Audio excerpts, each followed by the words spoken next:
वासुदेव हे नाथ नारायण वासुदेव। जज्ञेषु नारायण कृष्ण विष्णु निराश्रयो मां जगदीश रक्ष। निराश्रयो मां जगदीश रक्ष। निराश्रयो मां जगदीश रक्ष। चतुर्थ अध्याय श्रीकृष्ण जन्म श्रीसुक उवाच। हसी कहती सुकमुनि हसी हरिचरित परशंसी।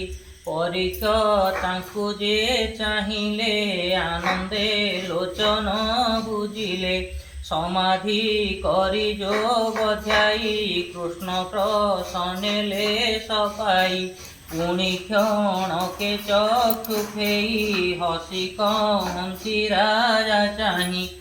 शुण हो गोविंदर जन्म जेणे छाड़िब मति भ्रम। सूर्यर तहु षड रीति सूर्यर तहु षड ऋतु प्रकाश होई जन्म हेतु।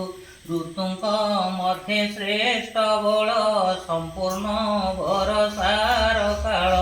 भाद्रव मास कृष्ण पक्ष सकल ग्रहे छन्ति उच्च। अष्टमी निशे ऊर्ध्वभागे रोहिणी वृषर संयोगे। वृषराशिरे निराकार नक्षत्र ग्रहे बलियार। गभीर नाद मेघ घोर प्रफुल्ल साधुंक गभीर नाद मेघ घोष प्रफुल्ल साधुंक मानस। एहि समय सुर राय आकाश उत्सव कराए। दुन्दुभि वाद्यनाद द्वारा रंगे नाचन्ति अपसरा। देवे हसन्ति देवे करन्ति पृष्ठ वृष्टि खण्डिवे गोविन्द रिष्टि। इंद्र पवन को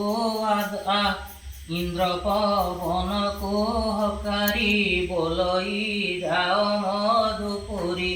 तोहर गंध गुण घेनी आनंदे बहिबो मेदिनी। कंसर बंदी घरे जाई बहिबो मलय पुराई। दिगे दिगे दिशन्तु परिमल बहिबो सुगंध शीतल। पवन गला मधुपुरे बहे अमियर सवरे। निर्मल दिशिला गगन महिमंडले विद्यमान। ग्राम पाटणापुर देश मंगल नादे गीत घोष। नदीए उछुलिले जले पक्षींक नाद वृक्ष डाले। स्तबक पुष्पवने फुटी गंध प्रसरई प्रकटी। विप्रे मंगल वेदनाद अनले जेमन्ते समिद। आनंद हेउअछि मही कृष्ण जन्मिले देह वही। फिरई देवकी उदर स्वामी की कही उत्तर। भुनाथ चिंत नारायण के कहु गर्वर कषण। शुणी वसुदेव उठिला देवकी कंकाल धइला। आवर गोविंद मुरारी भय चिंतई नरहरि। आकाशे उदेनी साकर गोविंद उदरु बाहार।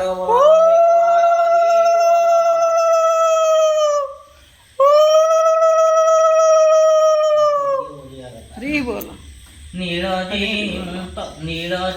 मुत देह कांति बलय मणि झटकंती।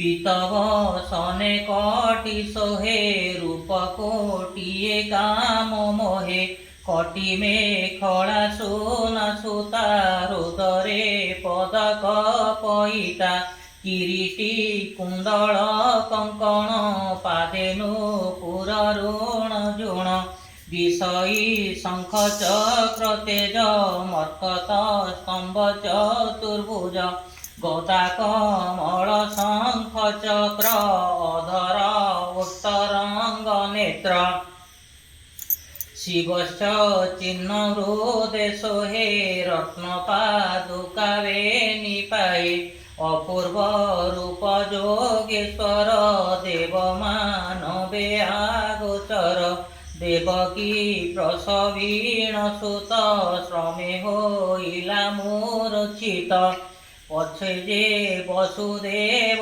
থিলা কৃষ্ণ রূপকু অনাইলা ধীরে চাহিলা বসুদেব দেখিলা অনাদি মাধব বলানন্দে কুমার হরি বল।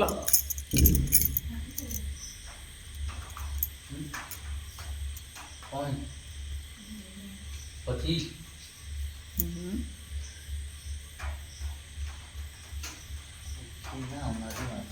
କ୍ଷଣେ ରହିଲା ସ୍ଥିର ହୋଇ କୃଷ୍ଣଙ୍କୁ ଦେଖି ବିଚାରଇ ପୁଣି ହରିଲେ ହରି ଜ୍ଞାନ ଚକିତେ ବିଚାରଇ ମନ ଧ୍ୟାନରେ ଗଙ୍ଗା ସ୍ନାନ କଲା ଅୟୁତେ ଧେନୁ ଉତ୍ସର୍ଗିଲା ଏ ପୁତ୍ର କଂସ ନ ମାରିଲେ ଦେବକୀ ମାନେ ମନରେ ଇଏ କରି କହୁଛି ଯେ ହେଉଛି ମୁଁ ଯଦି ଏ ପୁତ୍ରକୁ କଂସ ନ ମାରିବ ତାହେଲେ ମୁଁ ଅୟୁତେ ଧେନୁ ଦାନ ଦେବି। ଦେବକୀ ବସୁଦେବ କହୁଛି ଅୟୁତ ଧେନୁ ଦାନ ଦେବି।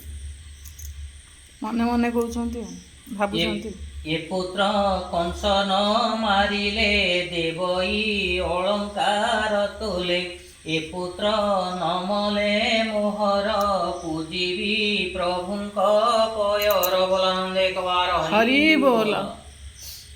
ଚାହିଁଲା ଦେବକୀ ବଦନ ପୁଣି ପାଇଲା ଦିବ୍ୟ ଜ୍ଞାନ ଭୟ କମ୍ପଇତା ଶରୀର ଏତ ନାଦି ଚକ୍ରଧର ମୁଛାର ମନୁଷ୍ୟ ଧମ କିମ୍ପାଏ ହୋଇଲା ଜନମ କି ବୁଦ୍ଧି କରିବଇ ମୁହିଁ କଂସକୁ ଡର ଯେ ହୁଅଇ କୃଷ୍ଣ ଚରଣେ ଦେଇ ଶିର ଧୀରେ ବୋଲଇ ଉତ୍ତର ତେଜେ ଉଜ୍ଜଳ ବନ୍ଦୀ ଘର ତିଳେ ନଦୀ ସେ ଅନ୍ଧାର କର ଅଞ୍ଜଳି ସ୍ଥିରେ ଦେଇ ସ୍ତୁତି କରଇ କୃଷ୍ଣେ ଚାହିଁ କହଇ ବସୁଦେବ ଶୋକେ ତୁ କିମ୍ପା ଜାତ ନର ଲୋକେ ତୋହର ଆଦି ଅନ୍ତ ନାହିଁ ପ୍ରକୃତି ତୋତେ ନ ଜାଣଇ କେବଳ ସୂକ୍ଷ୍ମ ରୂପେ ଶୂନ୍ୟ ମୁନି ଚିତେ ଜ୍ଞାନ ଗମ୍ୟ ତୋହର ମାୟାରେ ଜଗତ ତୁଜେ ହୋଇଲୁ ଦେହବନ୍ତ ମହତ ଆଦି ପଞ୍ଚଭୂତ ସୃଷ୍ଟି କରନ୍ତି ଆତ ଜାତ ହରନ୍ତି ଅନ୍ତ କାଳେ ଜୀବ ନାହିଁ ତାହାଙ୍କର ସମ୍ଭବ ବୁଦ୍ଧି ଲକ୍ଷଣ ଗୁଣ ଘେନି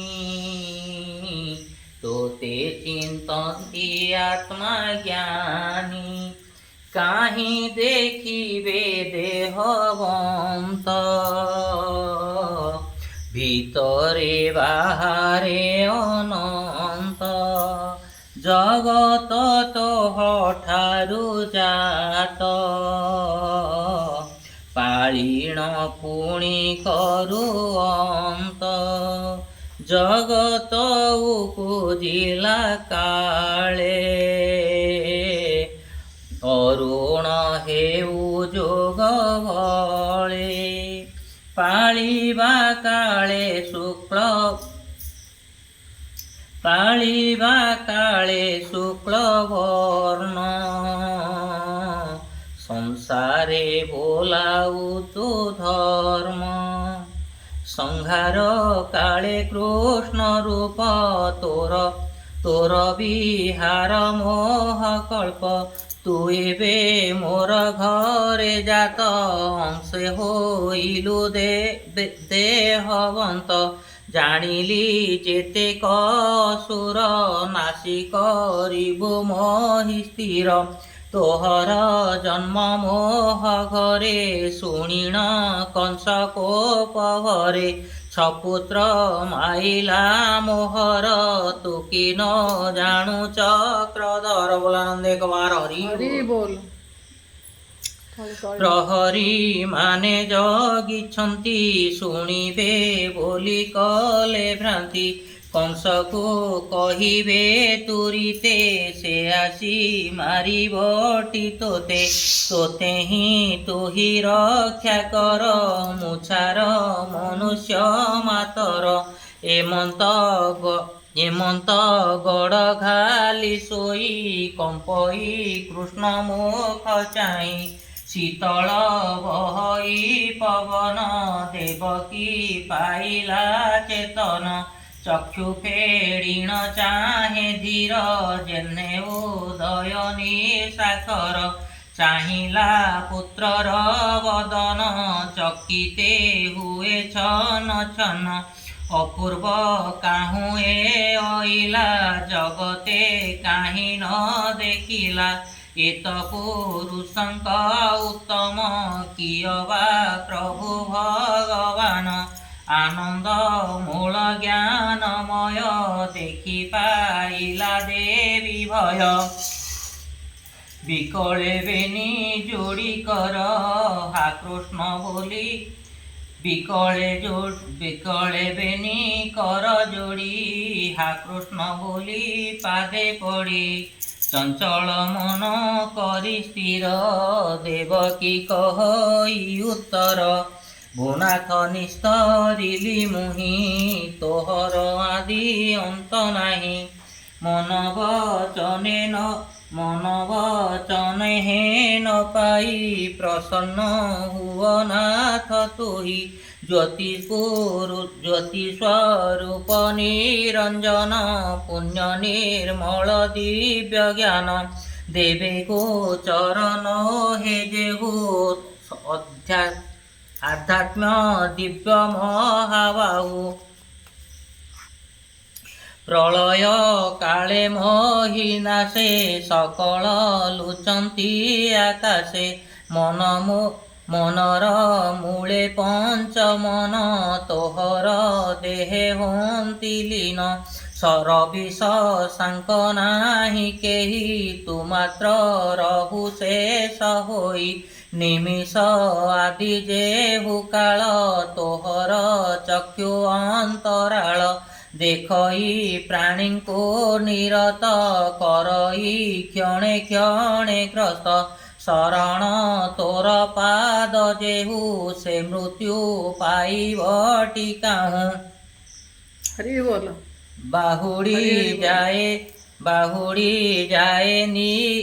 ବାହୁଡ଼ି ଯାଏ ଯେ ନିରାଶେ ସେ ପ୍ରାଣୀ ରହେ ତୋର ପାଶେ ତୁ ଏବେ ରଖ ହରି ତୋତେ କଂସକୁ ନ ଯାଇ ପରତେ ମୋର ଉଦରୁ ତୋହ ଜାତ ଲୋକେ କରିବେ କାହୁଁ ସତ ତୋ ରୂପ ନ ଜାଣନ୍ତି କେହି କଂସକୁ ମୋର ଡର ହୋଇ ଶୁଣି କହନ୍ତି ନାରାୟଣ ଭୋ ମାତ ଶୁଣ ମୋ ବଚନ ଯେ ବ୍ରହ୍ମା ସୃଷ୍ଟି ଭି ଆଇଲା ତୁମ୍ଭ ଦୁହିଁଙ୍କେ ଜାତ କଲା ତାର ଆଦେଶ ଘେନି ଶିରେ ମିଳିଲେ ଗହନ ବନରେ ଅନେକ ଦୁଃଖେ ତପ କରି ଜଳ ପବନ ପତ୍ର ଚିରି ଗ୍ରୀଷ୍ମ ବରଷା ଶୀତ ହିମେ ଶ୍ୱାସ ନିରୋଧୀ ମହାଶ୍ରମେ सतेव रस वेद मते तपसाधिल दृढ़ चिते निरते कले कलमते ध्यान मु पुणी होइली प्रसन्न सेतବେଳେ ତାର କି କେତେବେଳେ ସେ ପ୍ରଶ୍ନ ନେଇକି ଦେଇଥିଲେ ସେତେବେଳେ ଦେବକୀ ବସୁଦେବ ଧ୍ୟାନରେ ଆମ ରହିଲେ ଯେତେବେଳେ ବ୍ରହ୍ମା ଦେଇଥିଲେ ଇଏକୁ ନା ବାହୁଡ଼ି ଯେ ବ୍ରହ୍ମା ସୃଷ୍ଟି ଭିଆଇଲା ତୁମ୍ଭ ଦୁହିଁକୁ ଜାତ କଲା ସେତେବେଳେ ଯେତେବେଳେ ଜନ୍ମ ହେଲେ ଦେବକୀ ଆଉ ବସୁଦେବ ତାର ଆଦେଶ ଘେନିଶ୍ରୀ ମିଳିଲେ ଗଗନ ବନରେ ଅନେକ ଦୁଃଖ ତପ କରି ଜଳ ପବନ ପତ୍ର ଚିରି ଗ୍ରୀଷ୍ମ ଭରସା ଶୀତ ହେଲେ ଶ୍ୱାସ ନିରୋଧୀ ମହାଶ୍ରମୀ ତପସ୍ୟା କଲେ ବଣରେ ସତେ ବରଷ ବେଦ ମତେ ତପ ସାଧିଲ ଦୃଢ଼ ଚିତେ ନିରତେ କଲ ମୋତେ ଧ୍ୟାନ ମୁଁ ପୁଣି ହୋଇଲି ପ୍ରସନ୍ନ ଆନନ୍ଦେ ଯାଚିଲି ମୁଁ ବର ଜାଣଇ ତୁମ୍ଭର ବିଚାର ମୋର ଭକତି ହୃଦେ ନେଇ ଭାଳି ବୋହିଲ ତୁମ୍ଭେ ଦୁଇ କହିଲ ଶୁଣ ଚକ୍ରଧର ଆମ୍ଭର ହୋଇବୁ କୁମର ସେତେବେଳେ ସେ ମାଗିଥିଲେ ମାନେ ବର ମାଗିଥିଲେ ସେଥିପାଇଁ କୃଷ୍ଣ ଜନ୍ମ ହେଇଥିଲେ ଦେବକୀ ବସୁଦେବ ଉଦରେ କିନ୍ତୁ ସିଏ କ'ଣ ସମସ୍ତେ କହନ୍ତି କ'ଣ ନା ଯେଉଁ କୃଷ୍ଣ ମଥୁରାରେ ଲୀଳା କରିବା ପାଇଁ ସେ ଜନ୍ମ ହେଇଥିଲେ ମୋହର ନାମ ଭାବଗ୍ରାହୀ ଜନ୍ମିଲି ନିଜ ଦେହ ବହି ପୁତ୍ର ଲାଳ ସେ ପାଳି ମୋତେ ପୋଷିବ ମୋର ଦେହେ ଅନ୍ତେ ଦେବଙ୍କ ବଚନେ ମୁଁ ଜାତ ଅସୁର କରିବି ନିପାତ ଏବେ କଥନେ ନାହିଁ ବେଳ ମୋତେ ଘେନିଣ ବେଗେ ଚଳ ନନ୍ଦର ଘରେ ମୋତେ ଥୋଇ କନ୍ୟାକୁ ଆଣ ପାଲଟାଇ ଏମନ୍ତ କହି ନର ହରି ନର ବାଳୁତ ରୂପ ଧରି ଗୋବିନ୍ଦ ଆଜ୍ଞା ଘେନି ଶିରେ କୋଳେ ଧରିଲା ଚକ୍ର ଧରେ ଶ୍ରୀକୃଷ୍ଣଙ୍କୁ ଘେନି ବସୁଦେବର ନନ୍ଦ ଘରକୁ ଯାତ୍ରା ଫିଟିଲା ପାଦର ଶଙ୍କୁଳି ବାଟ କଢ଼ାଇଲା ବିଜୁଳି କୋଳରେ ଦେଖି ନାରାୟଣ କବାଟ ଫିଟିଲା ତତ୍କ୍ଷଣ ନିଦ୍ରାରେ ମୋହିତ ସକଳ ବୃଷ୍ଟିକ ମେଘମାଳ ନାହିଁ ଏଇଟା ପଦଟା କାହିଁ ପକେଇନି ନିଦ୍ରାରେ ମେଘମାଳ କୋଉଠି ମାନଲେ ତିନ୍ତିବା ଦେଖି ଜଗନ୍ନାଥ ଫଣାରେ ଢାଙ୍କିଲା ଅନନ୍ତ ଘେନିଣ ଜାନ୍ତେ ଭଗବାନ ଆଗେ ଓ ଗାଳେ ଉଗ୍ରସେନ ବୋଲଇ କାହିଁକି ରେ ଚୋର ନିଶାରେ ହୋଇଛୁ ବାହାର କଂସ ପ୍ରତାପ କି ନ ଜାଣୁ ଚିତ୍ତେ କେ ମନ୍ତେ ପରିମାଣୁ ଜୀବନ ଆଜି ହରାଇବୁ କୂଳ ସହିତେ ନାଶ ଯିବୁ ଶୁଣି କମ୍ପଇବ ସୁଦେବ ବିପତ୍ତି ଦେଲୁ ହୋ ଦଇବ हा कृष्ण बोलिण विकल चक्षुरु बहे अश्रुजल बोइले उग्रसेन चाहि पुत्र को नेउ अचुकाई बोलई उग्रसेन वीर काली मारिब कंसासुर जेते बालक तोर जात सबुको मारिब से हत शुणिया रत वसुदेव विकले चिंतई माधव पितार देखिण विकल कहती प्रभु आदि मूल एकथा प्रकट न कर आंबे हे जीवु गोपपुर तुकी न जानू उग्रसेन आंबे जे प्रभु भगवान बोलानंद एक बार हरि बोल भाराजे न सहिला मही ताहाजे निबारी मोहि शुणी कहि उग्रसेन देखा शंख चक्र चिन्ह ଭୃତ୍ୟର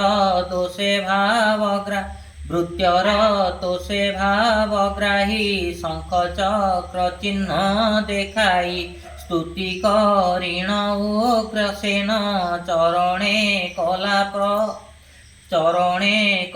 ପ୍ରଣାମ।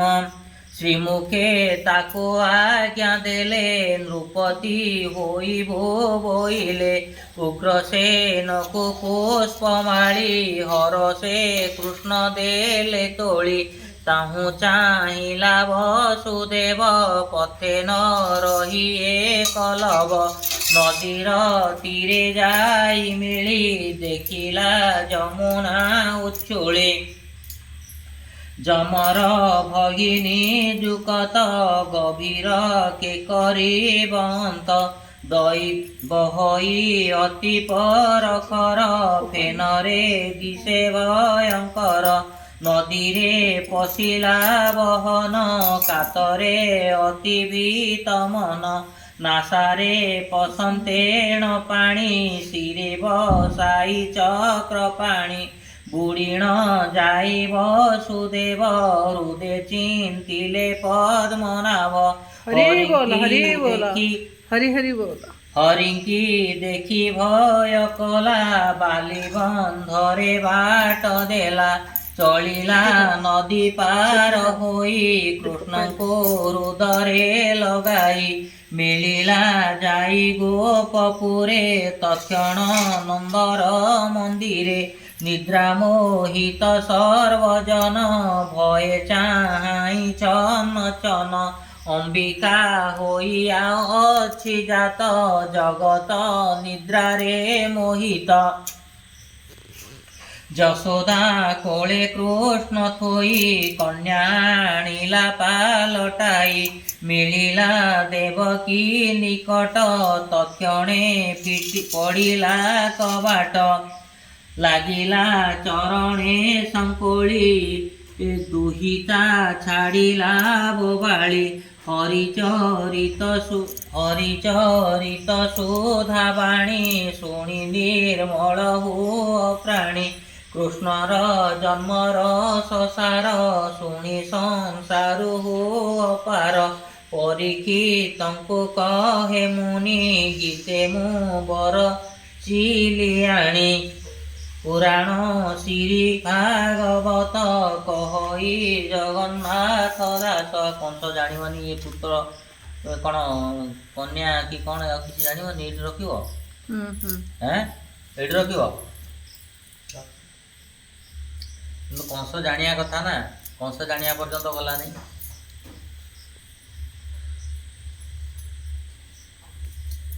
ନା ଏଇଟା ଏଇ ଅଧ୍ୟାୟଟା ପଢ଼ିଦେବା ନା କ'ଣ କରିବା। କଂସ ଜାଣିବନି ପୁଅକୁ କ'ଣ ଆଉ କ'ଣ ହେଲା। ସେ ସେତିକିରେ ରଖିଲେ ଯେ କିନ୍ତୁ ନାଇଁ ଏଇଟା ବହିରେ ଅଛି ପୁରା ମାନେ ଯେଉଁ ଜନ୍ମାଷ୍ଟମୀ ବହି ଦେଖ ଜନ୍ମାଷ୍ଟମୀ ବହିରେ ଅଛି ମାନେ କଂସ ଜାଣିବା ପର୍ଯ୍ୟନ୍ତ ଅଛି।